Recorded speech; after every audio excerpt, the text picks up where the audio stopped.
When everything we consume is the worst thing ever by some mouth breather on the internet, how is anything truly the worst thing ever? Time for the only podcast to officially create a list of the worst movies ever made. The only one. For real. Worst movies ever. Worst movies ever.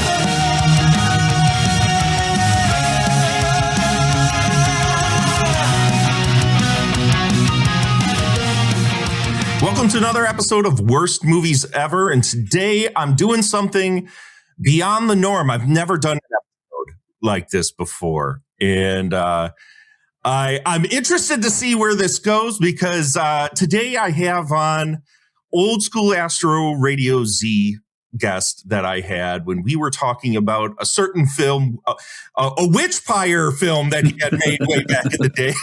Yeah. Which I don't want to really talk about it all today, to be honest. But Mel House, the director of In-Betweening, and the movie we're going to be talking about today, Fade to Black, has decided to come on. And Mel, you've been such a tremendous supporter of the stupid podcasts that I've done in the past that I really appreciate you even coming on here and doing this. Why today? Because usually, and my listeners know this, whenever I have guests come on and want to do a collab episode, I have them pick out the movie that we're going to talk about today. And why did you decide today to come on and choose one of your movies to sit and talk about? Well, I think when we initially talked about it, like I hadn't watched Fade to Black in, I don't know, it had been years. And I felt a certain kind of way about it. I was, I couldn't even, just for this even, I couldn't even sit there and rewatch it. It was just hard for me, Is that because of like, I know how it is when I look back at some stuff, you just kind of cringe a little bit. Do you feel that when you watch Fade to Black because of all like the amount of growth you've had as a filmmaker? Yeah, 100%. I mean, honestly, I feel that when I would try to watch Mystery Spot, my last movie, you know what I mean? So it's multiplied to the nth degree, for Fade to Black. Just kind of like, what was I thinking? But then I was like, dude, it was 26 years ago. Wow. Really, 27 actually, because we shot it in 1999. I released it in 2000. But so I'm like, well, I was literally half my life ago. So yeah, no doubt. No doubt. Yeah, that's wild. Like, I know you had to send me a file in order to watch this. Has this ever been released to the public in any capacity beyond maybe a small scale of like the Houston area where you're from and maybe some like people that have known about it? It played some festivals. It played the Bare Bones Festival. It played a couple others that I'm forgetting. And then I actually programmed a festival around it to screen it here in Houston. Yeah. And it was classic Mel House luck. The festival was I had scheduled it for November 2001. So it was tough for people to fly in because it was right after September 11th. But those are really the only screenings. And I don't remember. It was just harder to do anything with it back then, honestly, for me. I didn't have any inroads into like a lot of the guys I know now that could have actually put it out. So I just kind of quickly moved on. I actually started writing Walking Distance right around that time. So I was like, this is going to be the next thing. I'm just move on to the next thing. And then it just kind of fell by the wayside, so I just never put it out. But, a lot of those, you said you didn't want to bring this up, but it playing those festivals is how I met the Witchcraft guys. So it led to that. And then so it happened for a reason. And it was sort of like led to the next thing, but I just never put it out for whatever reason. Sure. I mean, I guess you and I have spoken about the Witchcraft movies in the past enough that I don't feel like we really need to go on and on about it. But watching your newest movie and the direct references and the playfulness you had towards that, I rewatched it right after I watched Fade to Black, like in the last couple of weeks. And it is so interesting how like many ties Fade to Black has to this new movie. I know. I realized that too when I was sort of like scanning through Fade to Black to get it ready to put out and everything. I was like, holy shit, there are some lines that I repeat. There are some, and not other than direct references like the poster and stuff that's in there. Right. And so I'm like, these are perfect, I don't want to say bookends because I don't know if In Between is my last movie, but it's definitely a bookend for this period of time for sure. Like the perfect way to begin and end that era of my filmmaking career. Yeah, I definitely saw like Fade to Black before we actually get into talking about it. The relationship between the two after watching them literally back to back was kind of like, here's Fade to Black looks to me, and obviously speak towards this after I say what I'm about to say. Sure. Feels to me like a filmmaker that is thinking about what the direction of their career is going to be. And then in betweening is like somebody who's already been through it and now burnt and looking back on maybe not necessarily the bad choices they've made, but just the decisions they've made to get to the point where they've been. And, to hear you say that, even watching your new movie and going through it, you finally like those dots are connecting is interesting, because it was, as I was watching it between right after that, I was just like, holy shit, man, like subliminal, because you speak towards so much in betweening that about the personal journey of any filmmaker that it almost felt like an exorcism to me. Oh, 100%. Yes. That's exactly what it was. Did you consciously, I know in a lot of ways that there were some lines in betweening where it spoke to me as just a creative in general, where did you consciously want to make it about like a personal journey and a personal film, as all artists tend to put a little bit of themselves into a film, or is it just as you started writing, it kind of became this?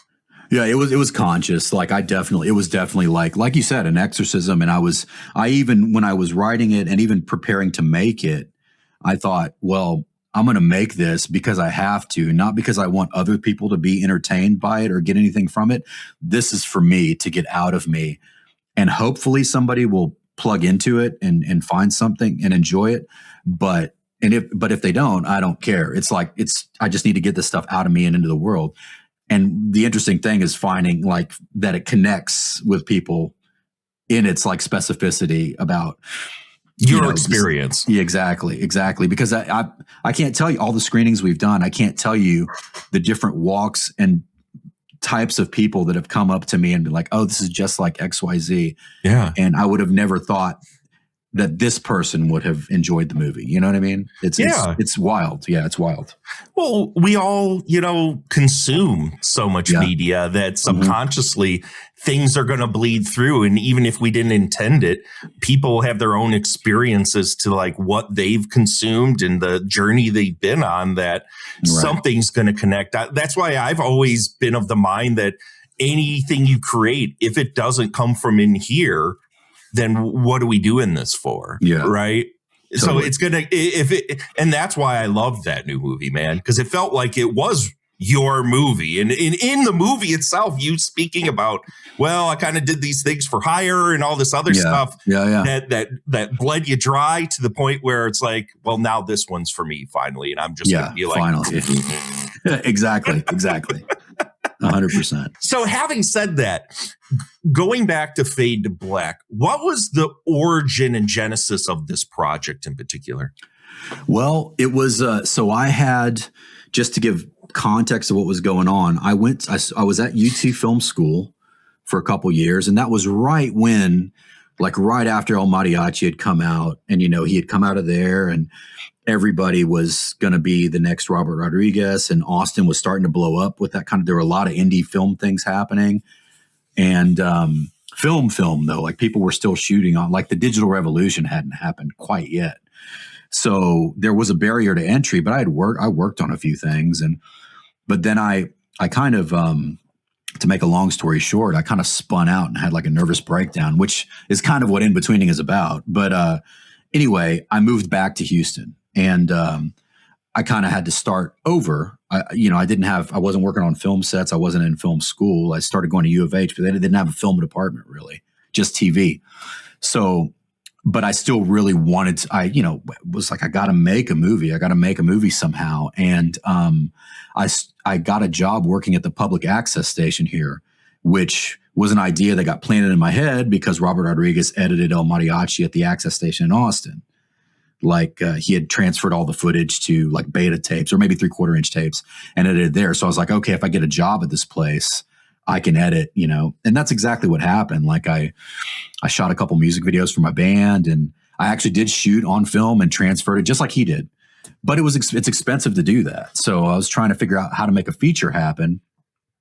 And then I thought, well, I have access to all these cameras that are video cameras. So maybe if I think of something along those lines. And of course, this is before found footage, like Paranormal Activity type found footage where it's like stationary camera type stuff. But I was like, that's what I'll do. It'll be like a hidden cam kind of thing. And I remembered, actually, I don't think I've ever brought this up, but there was an episode of Amazing Stories. Remember that show? Mm-hmm, TV show? Absolutely. Yeah, totally. And it's the episode that Paul Bartel wrote and directed. And it was called, I think it was called Secret Cinema. And the idea was that there were, somebody was following this woman around and shooting her life and deliberately kind of doing these things to her and making a movie out of it. And like at the ending of that is like she stumbles into this theater and they're playing, people are like going crazy. It's the new blockbuster and they're watching this movie of her life. And that I saw that, on TV when I was a kid. So I saw that when I was probably like 9 or 10 and that always stuck in my head. So I was like, well, what if I do like my low budget video version of that, and try to make that happen. And that way I don't have to worry about expensive equipment, expensive lights, only what I had access to at Access, public access, I can just use that stuff and go from there. And at the time I was dating a theater actress. All of her friends were into it. So it's like I had access to all these actors. And so, yeah, I just talked them into it and we're off and running. Jesus, that blows my fucking mind. Because that's 100% the movie. And folks, let's get to the plot of Fade to Black. The plot of the movie, Julia, who's a aspiring theater actress, whose life keeps spiraling downward, and her friends show us their lives as they navigate college life, death, movies, and relationships. But all isn't as it seems as Julia realizes her life is actually a horror movie. And hearing you say that, it again, I got to bring up like In-Betweening is just like, these two movies have such a direct relationship between each other because it feels like, again, you pulled your life and made a movie out of your life and used the references that you knew and that you loved to make something interesting, especially in the shot on video realm, that really a lot of those movies were just kind of carbon copies of other horror movies that were out there, right? Yeah, totally. Yeah. And it's funny because you said, because that definitely is a snapshot. It's another reason why it's hard for me to watch is it's a snapshot of me venting shit, but the shit that I'm at the time, some of it valid, but some I'm like, God, I was strong, like headstrong 20-something-year-old that had just gotten out of film school and thought that he just had it all figured out. Right. Yeah. And it was, a lot of it was a reaction to that. And now it's hard for me to, because now, I'm older. Hopefully I've learned some things. Yeah. Right. But I'm reminded of how I was then.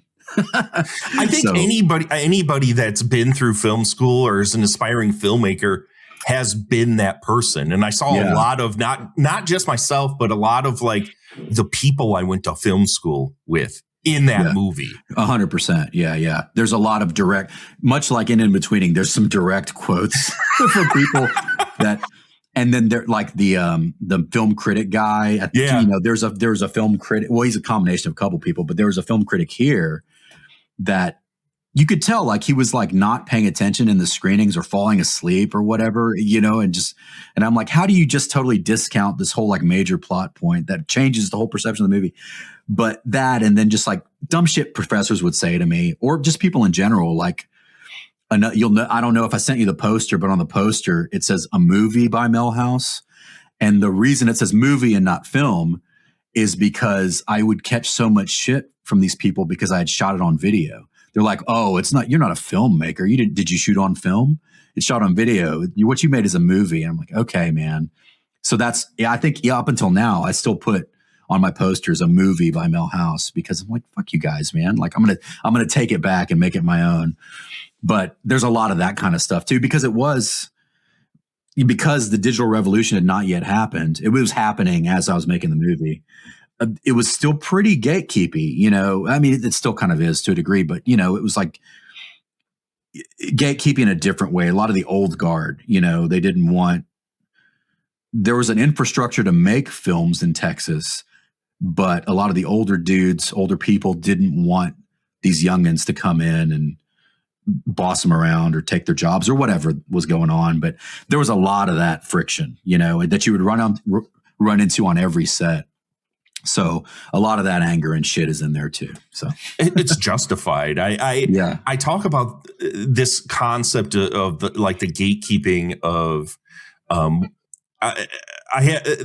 podcast itself. I always say celebrate trash at all costs. And when I say trash, it's usually the meaning of that to me is that the majority of films on the micro, low budget and no budget in the realm and genre of that, most people in my professional life, and I'm sure you've come across this quite a bit, always consider that a lesser form of art and have always been snub their nose and look down to it as nothing more than disposable trash. And I couldn't disagree more because that's my home. That's where my heart is. That's what I love. That's what I grew up on. That's where I feel most filmmakers go with sincerity because they truly want to make something by any means possible. So I hate that kind of fucking bullshit. And this movie in particular, I could definitely see, especially in like the filmmaker's standpoint, the lashing out of some of that, right? Yeah. Yeah, 100%. And and it's so like pure, you know what I mean? Because I hadn't even been through it or been burned or been jaded yet. Right. So it's just like the full on like Cyclops' blast without his fucking glasses on. You know what I mean? Just like just going everywhere. So there was a lot. And I would even get it, from people that I worked with at the station that were ostensibly there to do the same things. Yeah. Like it was just this weird, I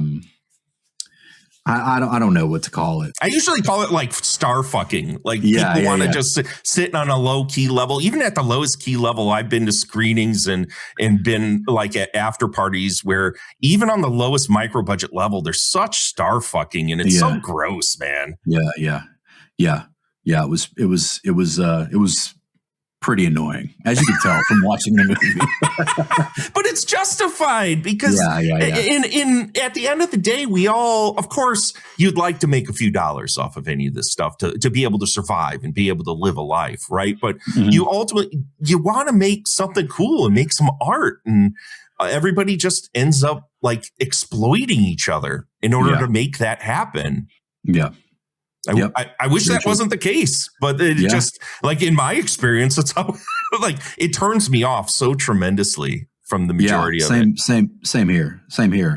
I mean, pretty much every movie I've made has that same story, except for In-Betweening, because I learned my lesson and was like, I'm just not going to deal with anybody else on this one. And that's the kind of thing that makes me not want to make any more movies, because I don't want to have to deal with people like that, at that level anymore, where, you put in all this work for, usually 2 or 3 years, at least in my case, that's about how long each one takes. And they kind of all disappear when it's like the hard part and you're putting it all together and just wrangling everybody and doing all the posts. And then like when you have a screening, they all show up. And then when it's time to sell the movie, everybody lines up and they want to run everything and control it and sometimes make bad decisions, and then it gets out there and sold. And then you hear nothing about it, like have no idea what's going on with it. Right. It just sort of disappears out into the ether. Never see any money. The titles are changed. Artwork is changed. Edit changes without even knowing about it. Right. Yeah. Exactly. So fucking gross. Yeah. I could see that seething through the newest movie. Like, you directly reference a lot of that with like a lot of the producers, and when our lead goes in when companies are trying to woo him for new projects that are constantly morphing and changing into more ridiculous, obnoxious things and being sold into the market and stuff like that. So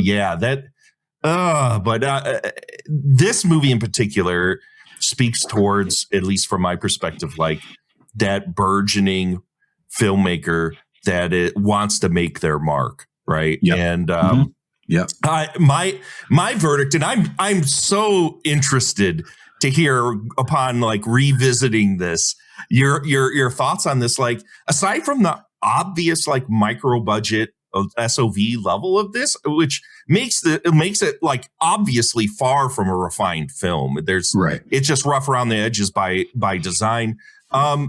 I really enjoyed the story and the characters of this movie. Oh, wow. Well, awesome. That's great. That's great. I really did. In a lot of ways, because of the nature of how it's constructed, there, as you had spoke towards before, there's a lot of static camera shots. We're left with a lot of lingering shots that are at times questionable, but then become apparent once the movie kind of starts to turn itself towards the end. I was engaged the entire time, and I ended up enjoying this one, man. Like, awesome. So I thank you for bringing this on. I've always enjoyed all of your flicks. I mean, witchcraft aside, for things that we've talked about, but when you rewatch this, what did you come out on with this movie for you? I guess I really kind of went in it like white knuckling it, just like, oh my God, how am I going to get through this? But then I found myself, because there's so much time that has separated me from like making it and thinking about it and dealing with it. And then again, it kind of not having gotten out there. Like, so I haven't had to sort of relive it in other different ways. Like I would have had to some of these other films. I was able to sort of look at it objectively, and I was like, okay, yeah, this works. I like this. Okay, and I found myself like watching it instead of scrubbing through it, which was odd. That's how I know that I'm sort of you're invested. You're in, right? Yeah. Because with my stuff, even like not in betweening, but the previous movies, towards the end of it, even before they come out, like I couldn't watch them all the way through. Like I would just get so tired of it and see just all the flaws, or just, you know what I mean? So I would, probably not a good standard as far as an editor or whatever, but I would just go through, just scrub it and get through it as fast as I could, because it would give me anxiety. But this, and I expected that to happen with this again, like exponentially, but it never really did when I rewatched it recently. And there were some things, and it reminded me of some stuff that went down during the movie that I totally forgotten about. Like we had to replace the lead, like not Cesar, but the guy that she falls in love with because the guy that we had hired, he was a black dude, really like buff, like good looking guy, friend of a friend. He showed up for one day. He's actually in one shot of the movie, but you can't tell. It's where he tackles Cesar at the end, and it happens so fast. Which I have a fucking comment about, but we'll get to it once we get to it. Yeah. But I think that he showed up and he was like, oh, these guys are small time or whatever. And he just no-showed the next day. So Ryan, who had showed up and he was an extra, he just showed up to support. And he was just really cool. And I was like, you're the best looking guy here. Because actually the cast was trying to talk me into doing it because I was familiar with it, and I kind of but I was like, no, I can't. It's no, too much. I don't want to deal with that. And it's too much me, so I promoted Ryan. I was like, hey, you're the lead actor now. And so I had forgotten that all that went down, and then so it kind of made me remember all that stuff. But yeah, I actually was pretty proud of what we did at the time for $300, which is all we spent. Oh wow, $300. Yeah, I think that was just the tape cost. Yeah, it may be some food, but yeah, it was $300 is all we spent. So yeah, I was pretty happy with it. And then again, surprised that so many of the things were directly referenced in Inbetweening in a way, like some of the lived lines rent free in your head, totally, and you weren't even aware of it. Yeah.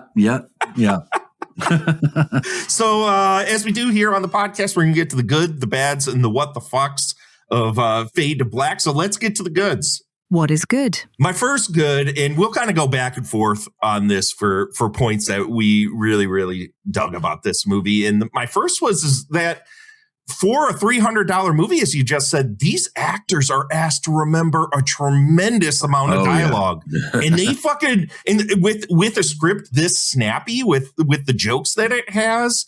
And I laughed at a ton of the dialogue. I was just so floored by how much these actors were able to do with a lot of static shots that didn't really cut a lot. Yeah, totally. And I would get shit. I still get shit to this day. Like from Nikki, who is the lead in this. She's actually in Betweening as the agent, Yeah. And there was a thing she had to do that was pretty lengthy in Betweening. And somebody was like, oh man, how did you, what do you think about that? How did you remember all the lines? She's like, dude, I've been doing these Melhouse verbose trips since the beginning, like he just, so I know that's a thing, a problem of mine, but they were all theater actors, all except for like Ryan wasn't. And then Rob, who was just, we had another person drop out. So Rob jumped in on that role. He was just a friend of mine, but, everybody else, Nikki, Mandy, Katrine, Natalie, like everybody else, Cesar, all theater actors. So they were all used to doing that kind of, get through the show kind of thing. And that was intentional because I knew that it would be a lot of those long takes, try to get it all in one shot because I wouldn't really have much to cut to. So yeah. And we ran it. We would run scenes a few times. We didn't run it all at once beforehand. We didn't have like a mix because everybody was coming from different places. But on the day, we would run scenes probably 3 or 4 times before we shot them, just to make sure that I could just had coverage, right? Yeah, and then get out of the way. So cool. What was something that, looking back, that you really enjoyed about this? When it got to the dance club scene, I had forgotten that we had done all those lighting gags because because we shot that in this. A lot of it that was not shot in my apartment at the time was shot in this theater that I had access to, where we would do live band shows there. They would do like theatrical productions, but they would do live band shows as well, and then some less than savory shoots on the weekends. I think we probably talked about that, but anyway, so we had the run of this theater, but that was kind of the only location we really had. I mean, I lucked out on the restaurant. I didn't want to have to worry about finding a club, basically. So we found this one theater room that they never used, and we're like, let's just set up tables in here and make it work, and just set up lights with gels. And then I'm like, well, we need like club lights, and so there were 2 can lights that we weren't using, and so me and this other guy James just put gels on those, and during the whole scene we're just doing figure 8s with them like this. And so those are the club lights, and I'm like, yeah, it works. Yeah. How big was your crew for this? Maybe 4 people at most. It was basically my band, so me and the other 3 guys, and then my friend Domingo. So it was just like the 5 of us at most, and then sometimes it would go down to 2 or 3, and then all the actors were down too, so like they would help if I needed help. But for the most part, it was like maybe 3 to 5. Sure. How did you talk? Was everybody just so like excited to be making a movie that they were just willing to like do it, and no experience of the knowing that, well, usually some people get paid and there's this and that and the other thing that happens for compensation for your time and whatnot. Did you just, because you were young and everyone was young, they were just excited to make a movie? Yeah, they were just excited to do it. Yeah. And no problem sleeping on floors or whatever, Sure. Like it was a different time. I definitely wouldn't do anything like that now. But yeah, everybody was just down to do it and willing to chip in and help out. If we hadn't thought about getting food, someone would run out and go do it, without me. So, it was, real camaraderie. And again, that's why I'm still working with a lot of those people now, That's so awesome, man. The apartment, as you had made reference to, your apartment feels so fucking 90s in a way that I was in apartments like that. Oh yeah, with that's Crow my posters. Yeah. That was my apartment. Well, and Nikki's too, because we were boyfriend and girlfriend. She lived there with me, but I lived there before she moved in, and yeah, that was it. 100%. All we did was we changed out some of the posters, and I think I covered the couch because I knew that we were eventually going to spray all that blood all over it, and I didn't want it to get ruined. And then we cleaned the wall. I remember this. We cleaned the walls, and everything looked fine. But then when I eventually moved out of that apartment, there was a line where it was like from pink to white, like where the couch was. So we thought it was clean, but it was still like pinkish from all the blood. Sure. And this was 5 years later, so it had just baked on there for 5 years. But yeah, that was my real apartment. Yeah. Did you get the deposit back?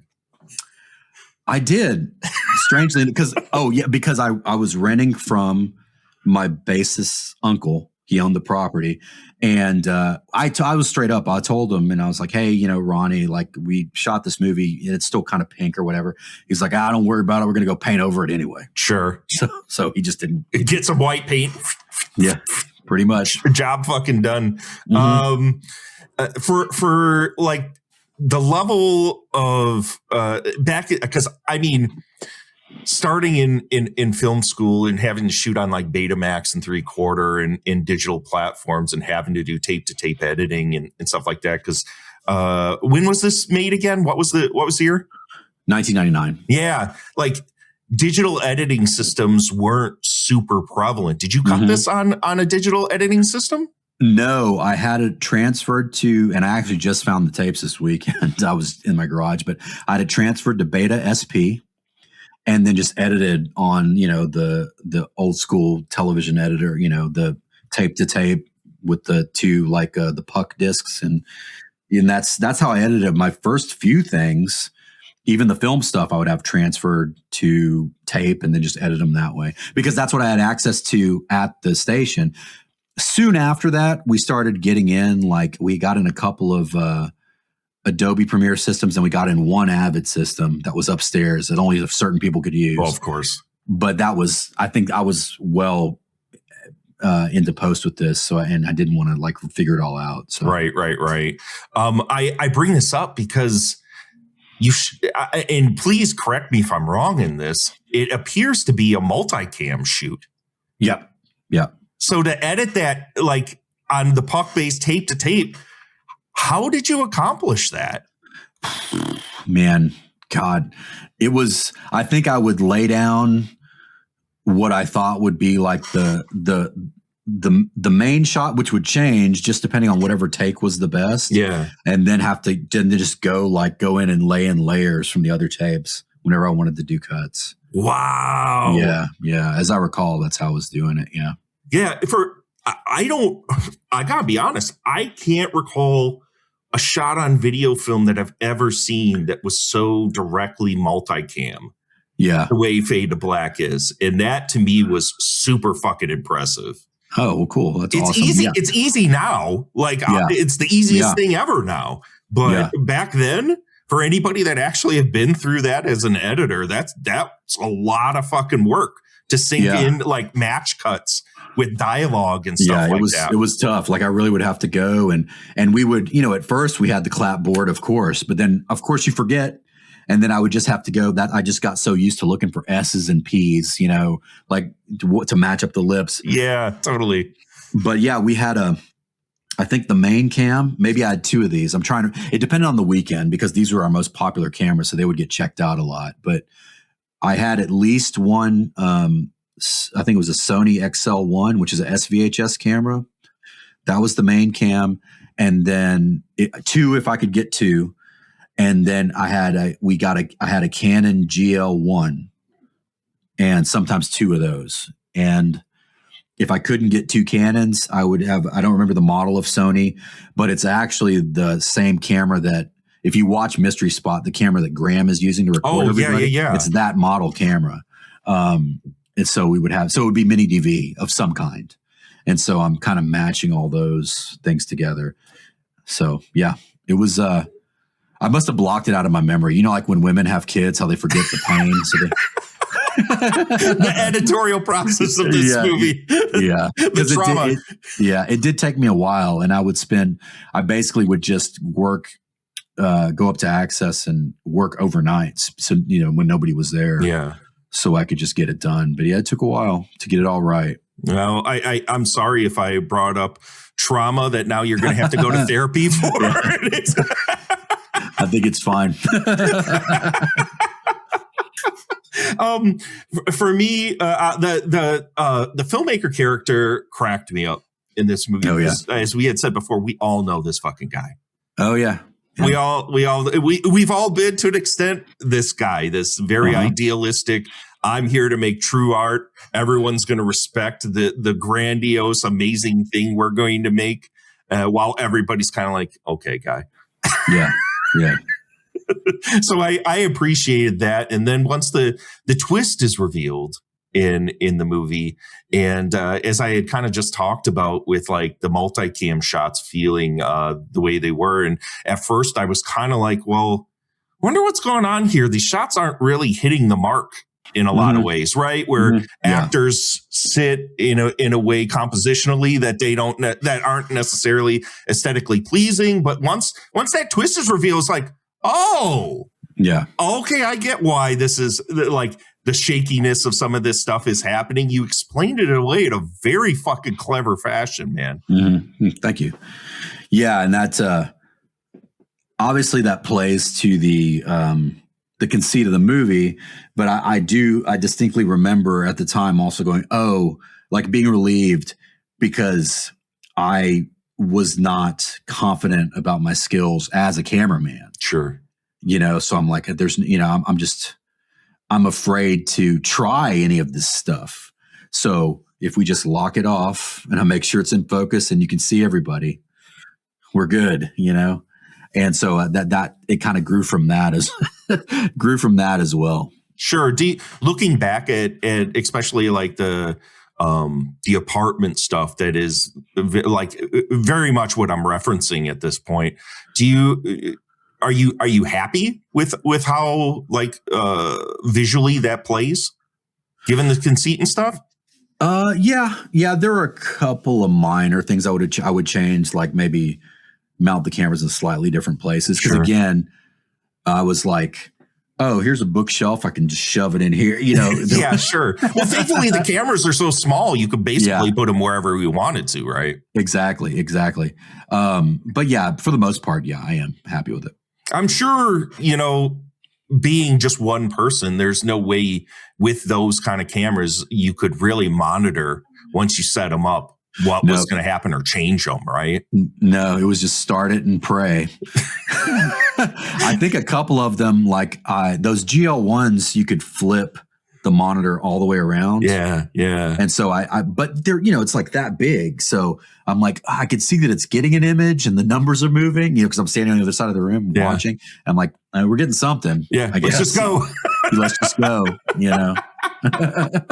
So we had made reference to the one actor that jumps and lunges out. Another actor in that scene made me giggle so much because he goes, "Whoa!" as he he jumps across. Yeah. What a fucking wonderful moment that was. I love when like ridiculous like exclamations that weren't intended. Like you don't direct somebody to do that. No. That's what came out.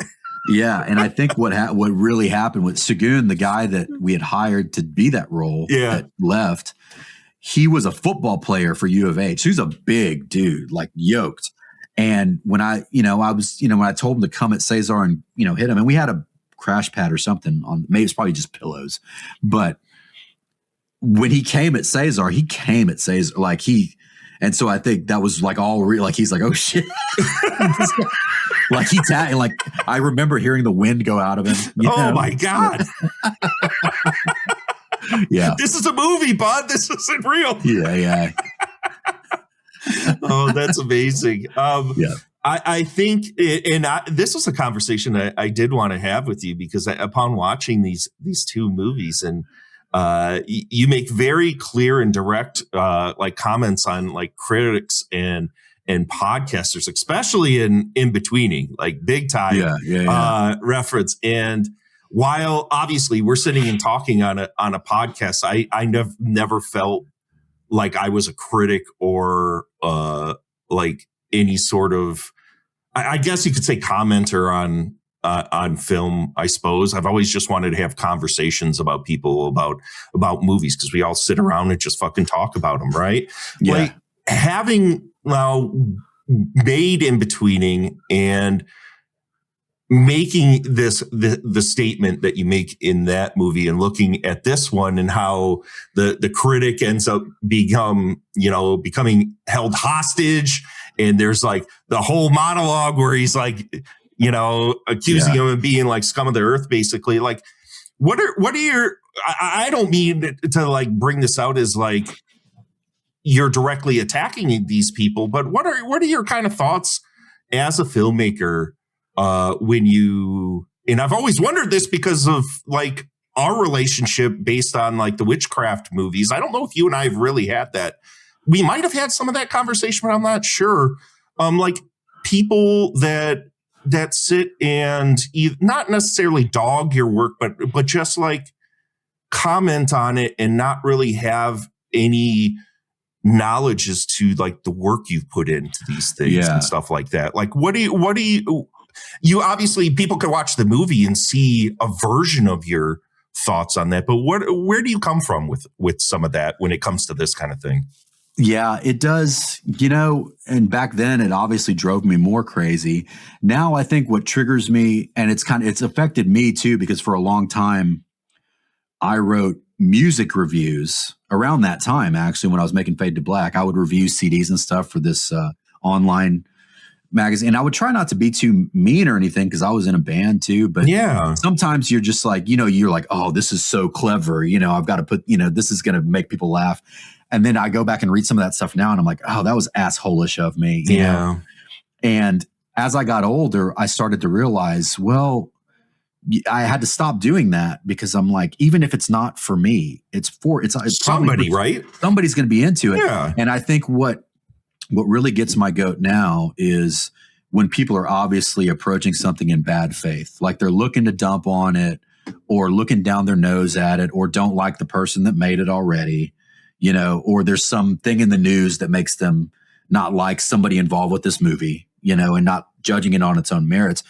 Because I found that I'm fine now with people that don't I still don't really read reviews. I try not to, because I get too anxious, and it's probably healthy. That's probably a better way to go about things. And I can't, what I think really cemented that for me is when Mystery Spot premiered, and it was at Fright Fest, and because I was so excited about that. That's a festival that I'd been trying to get into this whole time. It's a big deal.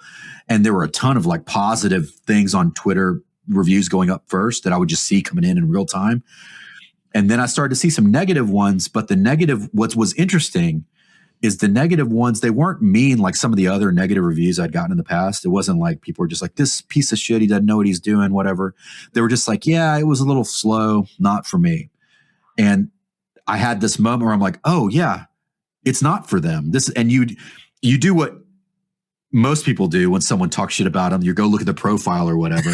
And Who is this motherfucker? And it's like, a lot of like 23 or 25 to 30-year-old kids, but younger people that are single. That movie is made for, adults, honestly, that have gone through it with kids or whatever. And that's and it's contemplative. It was deliberately drawn out and whatever. So I'm like, oh, well, yeah, it's not for you. You were there looking for like Attack the Block or whatever, like the next big intense thing. I get that. I love those movies too. This is not one of them. It's just not for you. But they weren't cruel. And I was like, yeah, that's probably the way it should be. It's not always like that, but it got my head a little straighter about it, to where now I'm just like, okay, I don't mind if someone's like not into, and I can tell usually, especially like if it's an in-person screening and people aren't vibing with whatever. It's happened some with In-Betweening, even with all the positive stuff we've gotten. There are people that are just not connecting with it. And I get that. I have no problem with that. There are a couple of reviews that I've reposted that didn't, they really didn't like it, but you could just tell it just, it just wasn't for them. They weren't out to talk shit about the budget or, whatever, picking one actor and talking shit about them, because that always drives me crazy too.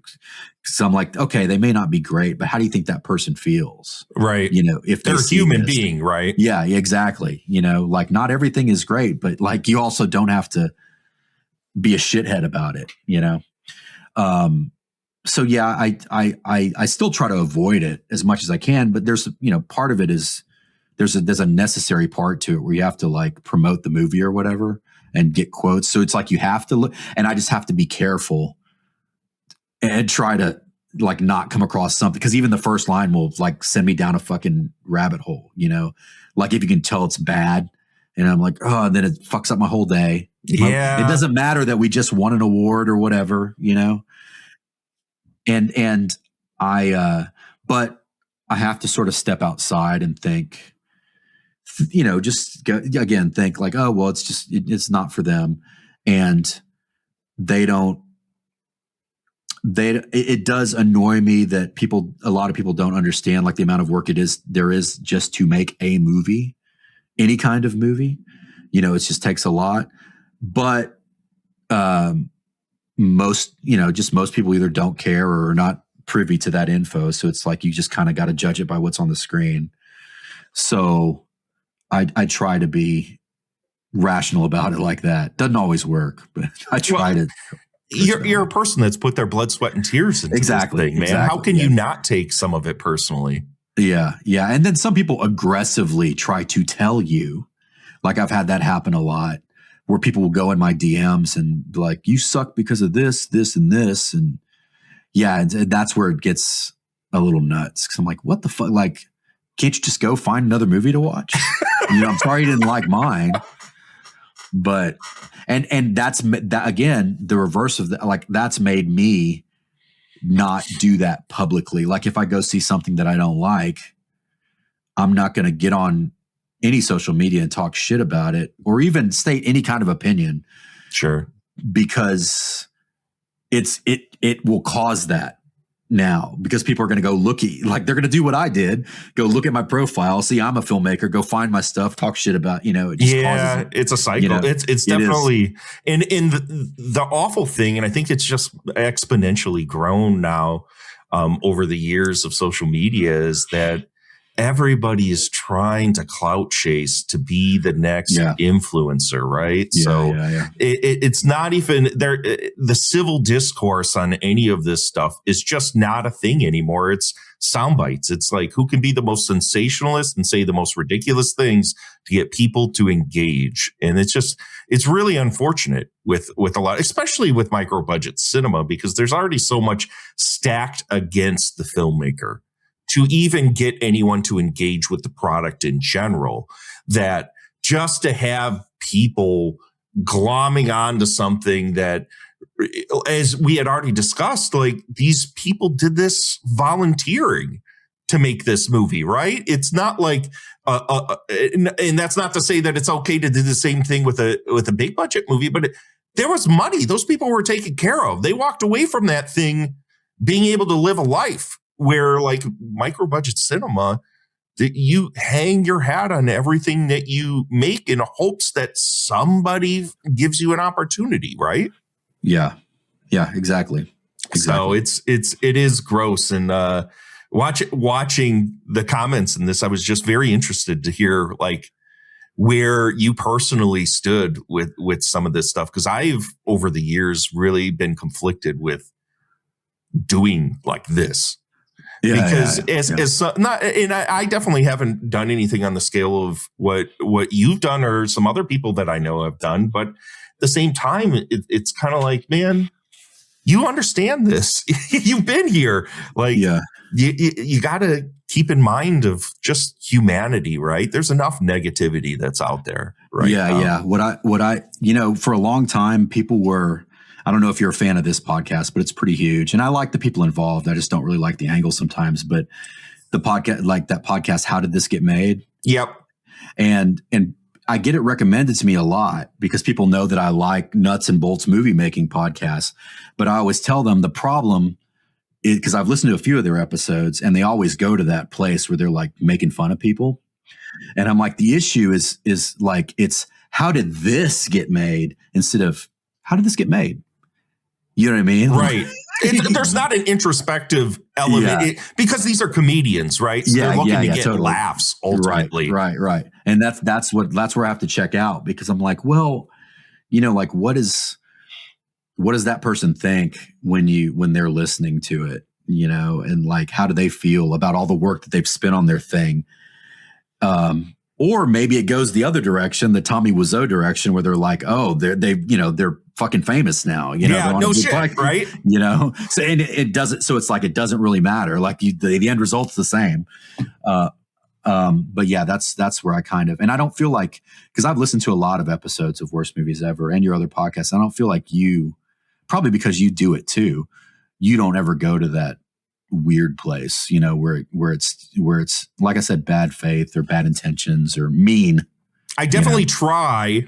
I mean, I can't say that I'm completely innocent. Who among us are? So, thanks for talking about that. And I also, my last good, and then I'll let you kind of like anything else that you really like looking back at this that it really stuck out to you as being. So I know it's weird to sit and like pat yourself on the back. So I get it if you don't want to do it, but I fucking loved the pullback ending. Like even though I should have seen it a mile a fucking way, I didn't see it coming. Yeah, and I absolutely loved it. Yeah, thank you. And there's a moment like that in betweening too. Yeah, totally. And they all come from the holy mountain, I think, ultimately, where he's like zoom back camera and it like shows, because I saw that when I was younger and I was like, that is so badass. Like, how did that is mine. Yeah.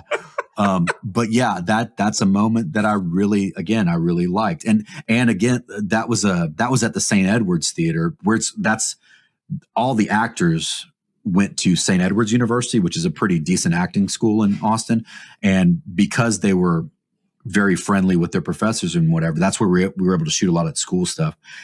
They let us have the run of the theater because there wasn't anything up at that point. And I'm like, well, shit, dude, if we have this, let's do this shot and really show it off, and it will make it really work. And yeah, I'm pretty stoked that came out the way it did. That's awesome. It works, and it again pulls the rug out in a way that the twist pulls the rug out once we find out, the spoilers, listeners that are going to go watch Fade to Black. This is a warning. Thank you. That Julia, the entire first half of the movie was her ex-boyfriend attempting to make a movie and orchestrate chaos in her life for his project. Yeah. So it was very clever in a way you don't see in a lot of SOV stuff, especially something that I think most people would look at a lot of this stuff as being lowbrow, just like sensationalist. Like not everything in SOV is, we all know they actually watch this stuff is just mouth breather, fucking violent shit. Yeah. Right. Totally. It's not. So it's always cool to watch something like Fade to Black or like, I know this isn't the same kind of film, or it's like Shatter Dead or something that actually has something to say beyond just like, here's some really over the top gore or comedy or whatever that is. 100%. 100%. Cool. Yeah. I like Scooter a lot. Yeah. So, and I told him, because our movies played together at a festival last year, and that was the first thing I brought up to him. I was like, dude, I love Shatter Dead. And he's like, oh, you're the other guy. I've blown Scooter over that movie enough. I thankfully got to meet him at a convention I think right before Black Eyed Susan came out. Yeah. He was kind of doing the circuit for that movie, and I got to finally say, hey, thank you. Thank you for Shatter Dead. I don't know if I want to say thank you for 16 Tongues as much, but that's a whole other thing. I'll give you a space. Is there anything else you want to blow yourself over with Fade to Black? I mean, honestly, just the fact that we got it done and I was able to get it into a couple of festivals. I mean, that was a big thing because that was my first time doing any of that. And like, it kind of got me familiar with how things work. And I mean, because I was young and naive, and I was like, let me submit it to South by Southwest. I'm from Texas. Of course it'll get in, but it got me used to like the rejection of those letters, and also getting just going to a festival, doing a screening, interacting with people. So, even though the movie didn't come out at the time, the experience that I got from trying to get it out, I think was very valuable. Cool. Well, folks, this spot was inevitable. Let's get to the bads. What is bad? So obviously, and I'm guessing due to the nature of how you filmed this, all audio was onboard mics with the cameras, correct? Yes. Yeah. I believe maybe I had one, not even a shotgun, just like a handheld, like SM57 or something set up on a stand somewhere. Because that's all we had at the access station, because it was like we would do interview type stuff mainly. So like there might have been one of those like hanging down somewhere. Yeah. But yeah, other than that, it was all just camera mics. Yeah. These kind of productions, man, when you don't have a lot to work with, it's just like audio suffers, and that's something you learn as you make movies. What was something that when you looked at it, that objectively, outside of your own personal opinions of things you wish you would have done differently, that you didn't particularly enjoy? I would say probably that whole scene in the restaurant where I'm playing the musician guy, and he walks up to them and talks to them. Because we were shooting under those conditions, and it was like, they actually let us go in there during the dead time after lunch and shoot, but it wasn't closed. There were people in there, and they were letting us do it all for free. So we couldn't be like, shut the fuck up. Yeah. So just all, and we couldn't really light. So I feel like it just kind of brought it down even more, like it really looked super amateurish instead of just amateurish. And so that's something every time and because I'm in that scene, I'm like, ugh. Yeah, you don't want to see yourself. Right. Well, my initial plan was we shot, like, my friend Jonah, who's a musician. The character actually is named Jonah, I think, but he was going to come out and be in the movie, but then they went on tour or something. Mm. And so he couldn't make it out the day we were shooting. So my idea was we shot half of the scene, and then I was like, well, I'll go just get Jonah's close-ups and try to cut it in. And I went and met him when they played a show at the Chain Reaction in Anaheim. I flew out there, saw the show, and found a place that would work, and tried to shoot his reverses. I still have all that footage, but it just didn't work because it's not like, it just didn't work. There's no way it could have worked. So we actually had to go back and shoot my half, the half where I'm the guy. So they actually let us go another day. Oh, wow. And shoot that side of the scene. But yeah, I just probably would either like put the information in that scene somewhere else, or just take that scene out entirely. rather than have to deal with. I like the other scene in the restaurant where the girl's being a bitch about the shake. Mm-hmm. I think that with Joel, I think that worked out really well because I think it was a quieter day too. It was like deader. So I feel like that one worked a little better. But yeah, that's one. And then I mean, just this, like you said, the sound in general. Knowing what I know now, even then, I think I could have figured out a better way to capture everything. It just wouldn't have been free, I guess. It's the problem. It's so hard. That's and it starting off and making stuff. I mean, not knowing the direct relationship between the audio and the visual. So like the importance of audio almost being more important than the visual a lot of times, and to capture the emotion or even the engagement of an audience. It's something you learn over time. And when you're just making a movie, I could see how you're just like, okay, well, I've been on sets as an audio guy, and how many times I've been on a set where they're just like, they pop me in a situation where I don't have the gear that they're requesting that they just came up with. It's like, well, you're going to get what you're going to get, man. It is what it is. Yeah. So, I mean, it's hard to dog. There was one movie Mark had requested me to do on the Patreon. I think it was called Bling Bling, where it was kind of a gangster movie. And you don't say. That's what it was. Yeah. Touche. The mic, they must have had all onboard mics, and it was like almost entirely master shots. So like you could barely hear what anyone was talking about. And by no means is Fade to Black that bad. But I mean, there's certain scenes where obviously like music mix is a little, and it's just is what it is, right? Yeah. And again, like a lot, like I can't even tell you how I've managed to mix in some of the music stuff. I think I had to plug.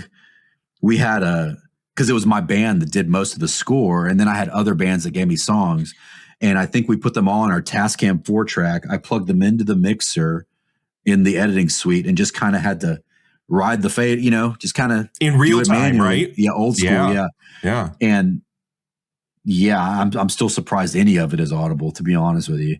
And the temptation, because I still talk to most of those people, and they're still in the movie. The temptation to go in and ADR, like redo stuff, was so. But I'm like, you know what, man, that's going to be. I'm just going to, because then. It's a slippery slope. I would go in and start redoing transitions and fixing all kinds of stuff.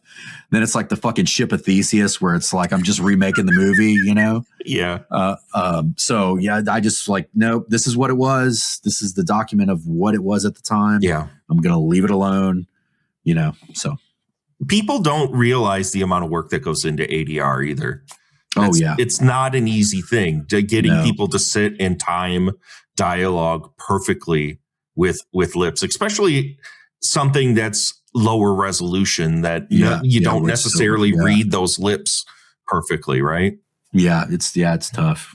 I don't have a ton of other bads other than, this is a movie that there's not a ton of variance in locations. There's, a good percentage of the film is in an apartment. But you do, like you said, break out into the apartment building. There's some exterior stuff with professor talking to the kids outside.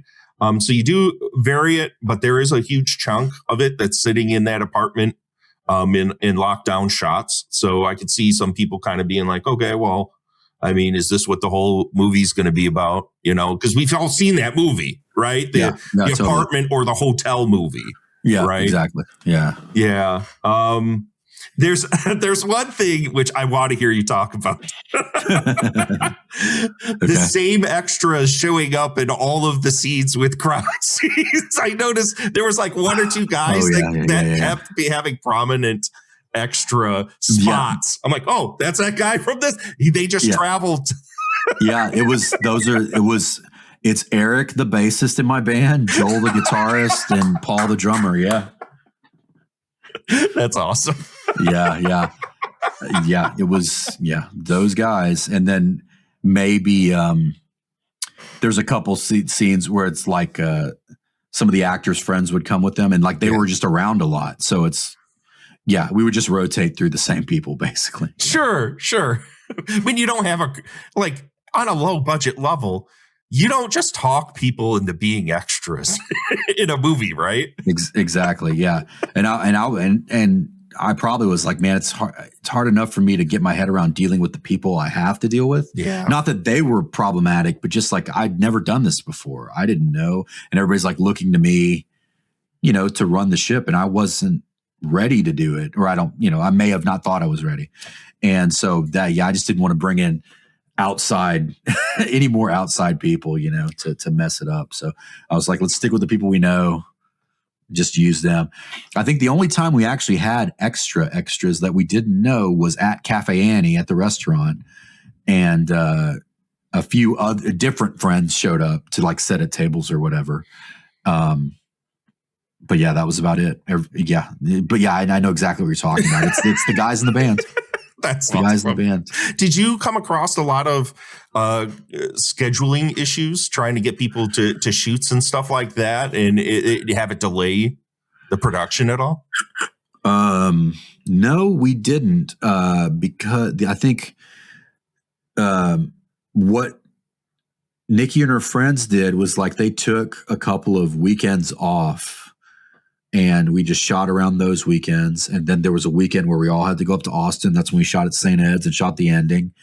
The only people and Cesar worked with me at the, I was working at the Access Station still, but I also worked at the Cheesecake Factory waiting tables. Cesar worked with me there. So we just kind of had to figure that out. And then Ryan was the only one, once he became the lead, it was a little, because he had like a real job, like a job. So that, and he had a kid at the time too.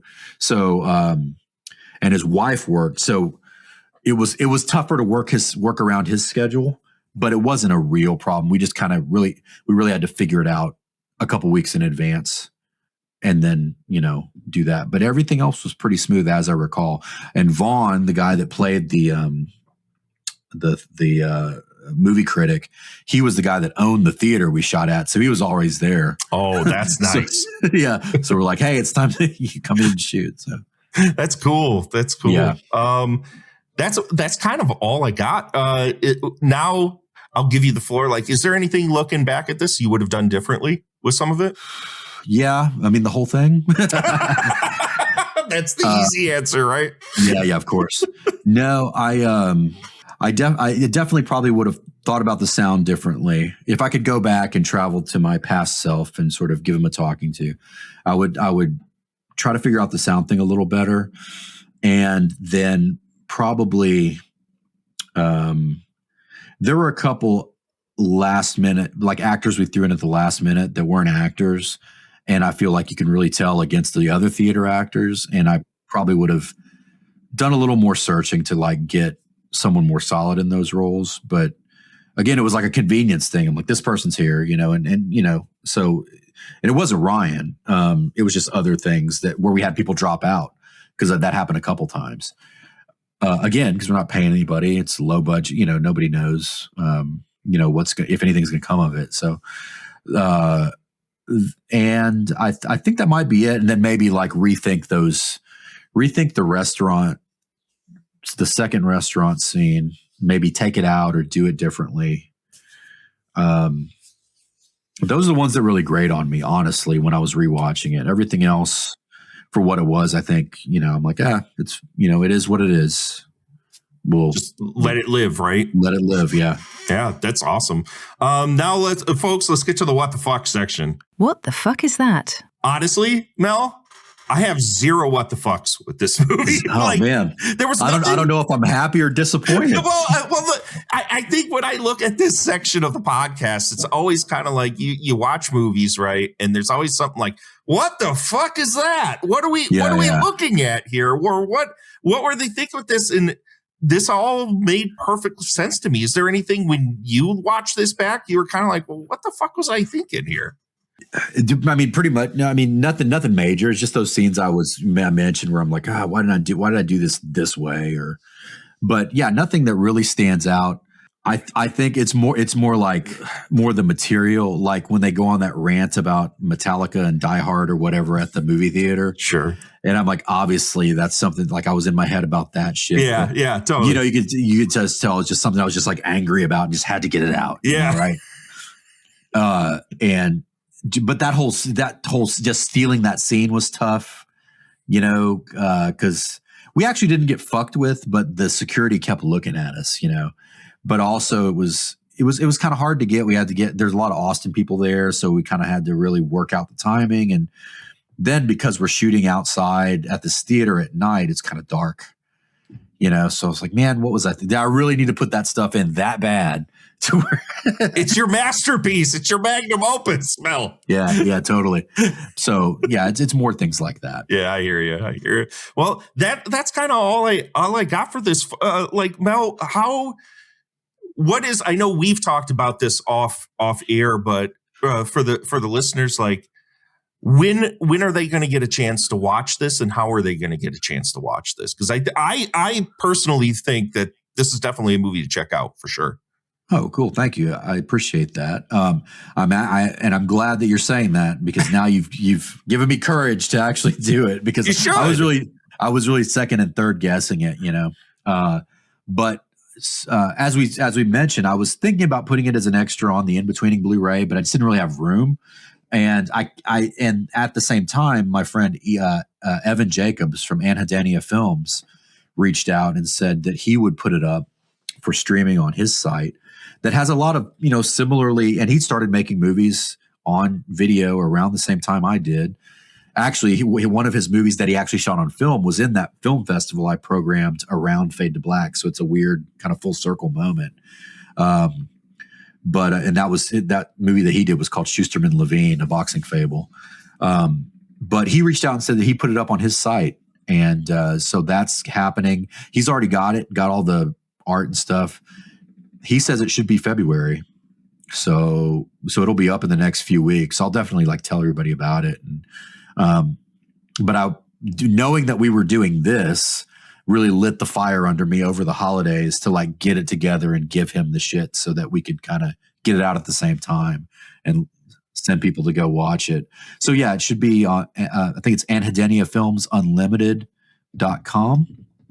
And it should be up for streaming there. And then we're talking about maybe doing some sort of physical release, very low run, but I might. I mean, we did do commentaries for it way back. Oh, wow. Years. Yeah. What drove you to do that? Just because I like watching them. And we had, I like watching commentaries on movies. Yeah. And that was one of my favorite things to do back then. And we had so many stories, like the actors dropping out and having, just how we had to figure shit out. And I think if I remember correctly, I did it with Cesar and Nikki, the two leads. And we just sat there and did a commentary. And I thought, it'd be nice to have this someday down the road. And I do have it. So I may, if we do a physical release, I'll put that on it. And then I probably will try and do a modern commentary for it. And then maybe add in some of those, like the stuff I shot with Jonah that I could never use, some other things that I cut out. Because I still have most of the footage and most of the tapes. I've held on to it this long. So why not, man? If you're releasing it, put it out there. People can watch it or not watch it, Yeah, exactly. But yeah, I cut a new trailer for it and everything. So I'm excited to see that. Yeah, it'll be going up. It'll be going up on his site, like he said, in the next few weeks. Cool. So I got 2 more questions for you. Sure. 1, are you ever doing your podcast again? Maybe. I think what happened was I just I ran out of, I don't want to say I ran out of things to talk about it, but I just kind of got tired of talking about it, I feel especially when there wasn't anything to really, there was stuff happening, but it wasn't major. And then I did it with Brittany and Chris, who both have been, Brittany has been working on all the Taylor, who's the guy that does Landman, that guy. She's been working on Landman, and then whenever they wrap Landman, they go straight on to Lioness, that show with Zoe Saldana. They use the same crew and just move over to that, and they just kind of continually work through the year. So she's been doing that, I mean, for the last maybe year, if not more. And Chris has been steadily working on other independent films, like bigger movies. He has a Western coming out that Ron Perlman was in. So he's been ADing on a lot of stuff. And so he's just been working. Like, he'll come home and he's home for like 2 days, and that's just enough time to see his family, and then he goes again. So it's like, if I did one, it would just be, I would love to do one with them talking about all that stuff, but it's hard to nail them down. And also, I don't want to do one by myself where it's just me yapping about stuff that you've already heard, So I just haven't had the wherewithal to do it. But maybe around when Fade to Black comes out, maybe I'll fire it up again, because I'm not against doing it. I just need to feel a reason to do it, I guess. Yeah, have the energy to actually want to do it, right? Exactly. Yeah, so, totally. And last thing, let's shill your new movie. Like, where can people go and find In-Betweening, and talk a little bit about it? Sure. So In-Betweening is my 6th feature film. It came out.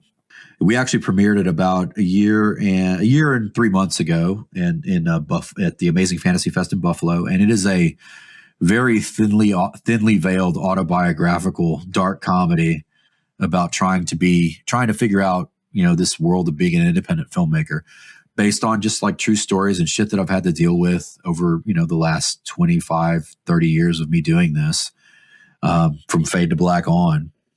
And so it's got Angelo Moore from Fishbone in it. He's playing himself. He is like the spirit animal for the lead character, Eric. Because in a lot of ways, I feel like my film career has kind of mirrored their musical career. Like, you have this brush with like major success. Like, they were on Sony for a while, and we're going to be the next big thing. Not that I ever got to that point, but, I had a movie come out on Lionsgate, and I thought that was going to solve everything, right? And then, just shit falls apart, but people get it twisted because they think that you have a movie out on a major label, that you've got all this money. But, at the time, I had a full-time job, and then I lost that job, and then I had to get a bunch of, part-time jobs.